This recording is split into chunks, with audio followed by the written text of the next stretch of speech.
Oi, oi! Eu quero te mostrar nesse vídeo o grande segredo para você saber se as medidas, tanto de tabela quanto da sua cliente, estão certas.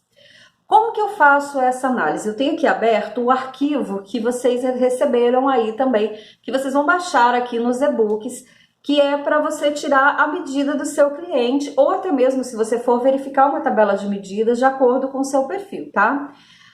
Como que eu analiso? Busto, cintura, quadril, isso são medidas assim praticamente básicas que vocês viram também no e-book ou vão ver aí quando baixar de como tirar medidas, tá? Aí tem duas alturas muito importantes, que é a altura do busto e a altura do antebusto. Busto é essa altura aqui dos seios, né, a parte mais saliente dos seios, e antebusto é o que fica bem embaixo. Deixa eu ver se dá pra ver aqui no banco. Ai, que peitão, gente. É essa parte aqui embaixo. Então, o que que acontece? Jamais a altura de busto vai ser menor que a de antebusto. E eu vejo muitas pessoas fazendo essa troca. A altura de busto para a altura de antebusto, a altura de busto sempre vai ser menor do que a altura de antebusto. Outro detalhe, a diferença da altura entre a altura do busto para antebusto, ela ali vai definir o tamanho dos seus seios. Por exemplo, se essa diferença de uma altura para outra for de 3 centímetros, eu já sei que essa pessoa tem seios pequenos.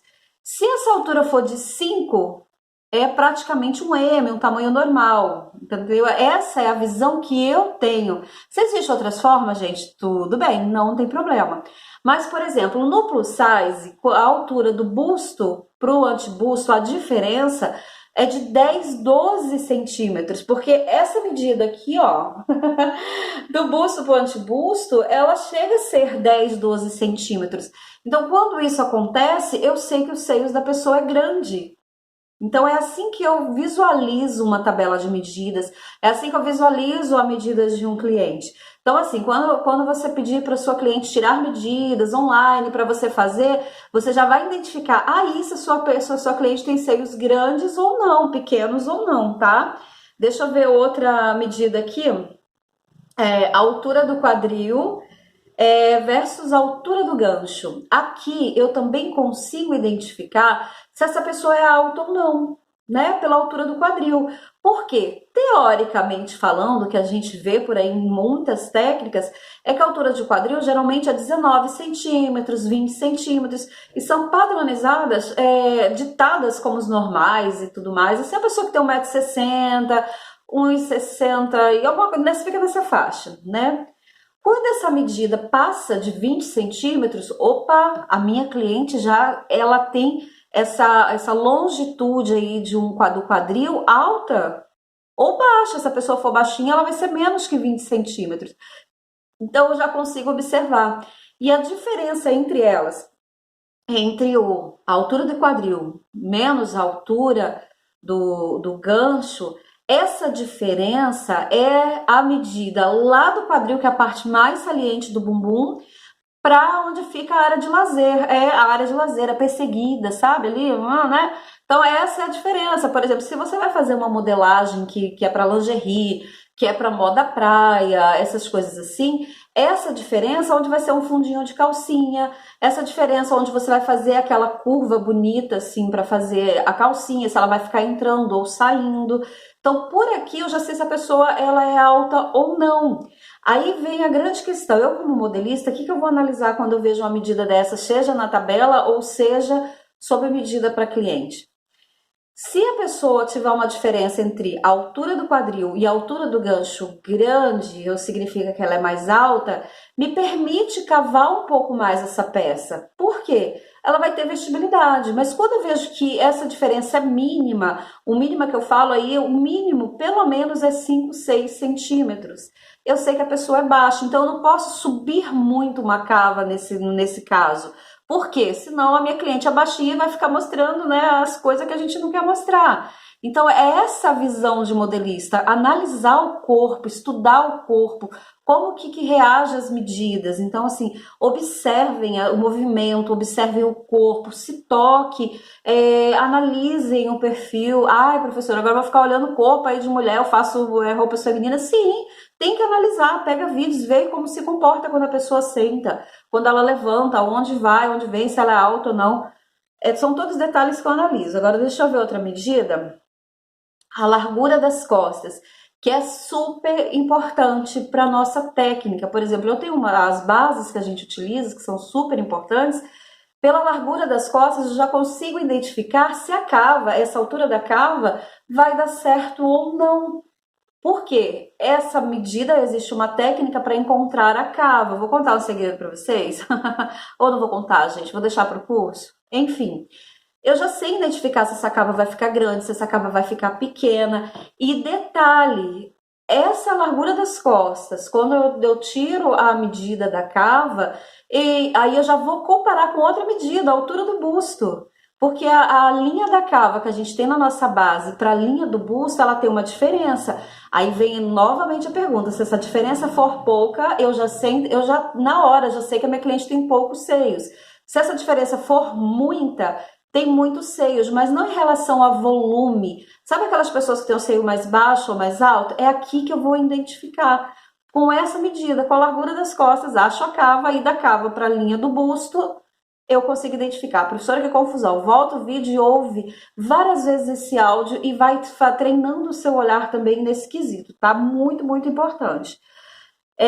O ombro também, a medida do ombro, eu consigo identificar se a pessoa tem ombros largos ou não. Quando vem uma medida aí com 10 centímetros de ombro, eu já sei que essa pessoa tem um ombro estreitinho aqui em cima. Aí eu já comparo com o quê? A medida do quadril.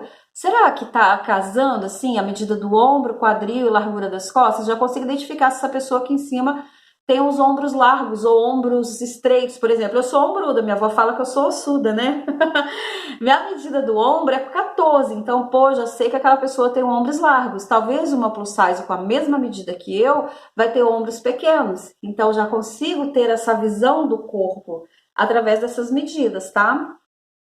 Deixa eu ver outros detalhes aqui também. Não, são esses aí.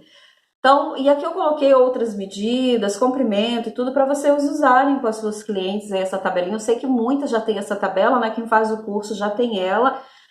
Mas comecem a analisar todos esses pontos, como que você observa uma pessoa. Sabe por que eu estou fazendo essas comparações? Porque se você for trabalhar sob medida, para uma empresa, trabalhando como modelista, prestando serviço para uma estilista, alguma coisa assim, a pessoa vai te passar a medida, sem você ver a cliente, você vai bater o olho, vai fazer essas análises e já vai saber se posicionar para criar a sua modelagem. Então essa é a minha visão, essa é a minha dica de hoje. O meu desafio para você nesse último vídeo que eu estou montando para o nosso primeiro dia aqui, se desafie. Conheça o corpo do seu cliente, estudem a anatomia, os diversos tipos de corpo. Não se prendam somente à teoria, vá lá e olha. Você está assistindo um vídeo, um filme, uma novela, alguma coisa, a gente consegue observar pela roupa da pessoa se a altura dos seios dela está abaixo da cava, está para cima, está para baixo, essa pessoa é alta, se é baixa, e começa a comparar as medidas. Por isso que eu sempre falo, a prática leva à perfeição.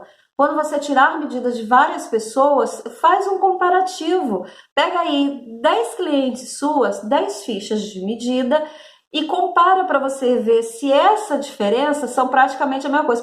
Vamos dar um exemplo. Pega lá as medidas de ombro de 10 clientes sua, ou faz esse teste aí se você ainda não sabe fazer a modelagem. Pega 10 clientes, tira a medida. Qual a variação que tá? Você vai dividir em grupos. Quem são os PMG? Em que relação ao ombro, tá? Aí você já vai distinguir, nossa, é verdade, a professora Zana tem 14 de ombro e ela tem ombros largos, dá pra ver na foto dela. Nossa, mas em contrapartida, a dona Cleide, ela tem ombros estreitos, porque a medida que eu tirei dela é 11 centímetros. Nossa, ela tem ombros estreitos. Então a gente começa a analisar por esse ponto, principalmente a medida dos seios, para você encontrar como que põe um bojo, qual recorte melhor que você pode fazer para uma peça, já começa aí. Por isso que tirar medidas, analisar as medidas, eu sempre digo, é uma das partes fundamentais que o modelista tem que saber, não tem para onde correr. Então é um estudo super importante para você se aperfeiçoar. Agora me conta, e aí, você analisa as medidas dessa forma ou não? Me conta aí no vídeo aqui embaixo, ó.